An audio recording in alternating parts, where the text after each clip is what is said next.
వంట దగ్గరకు అయితే మేము వచ్చేసాము. వంటలు చేయడం అయితే స్టార్ట్ చేసేసారు. బిర్యానీ అయితే చేస్తున్నారు. ఇప్పుడు ఒక పక్క అయితే కూరగాయలు కట్ చేస్తూ ఉన్నారు.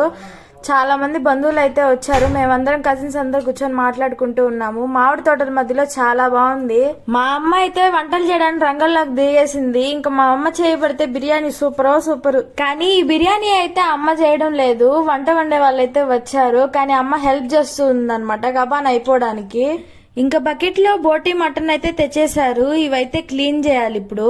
అక్క చెల్లెళ్ళు ఇద్దరు ఒక చోట కలిసాక ఇంకా ముచ్చట్లు అయితే ఆపరు. ఇంకా అందరు కజిన్స్ అయితే వచ్చారు మాట్లాడుకుంటూ. అందరూ ఒక చోట చేరితే కబుర్లు మామూలుగానే ఉండవు, మాట్లాడుకుంటానే ఉన్నారు.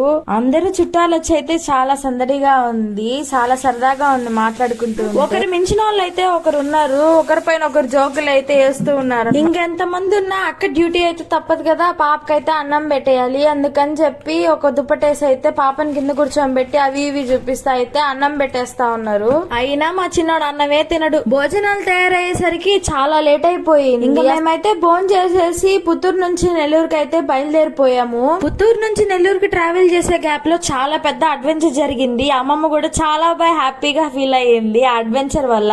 ఆ అడ్వెంచర్ ఏంటో తెలుసుకోవాలంటే మన ఛానల్ ని సబ్స్క్రైబ్ చేసే, అలా మీ చేతులతో లైక్ చేసేయండి మరి.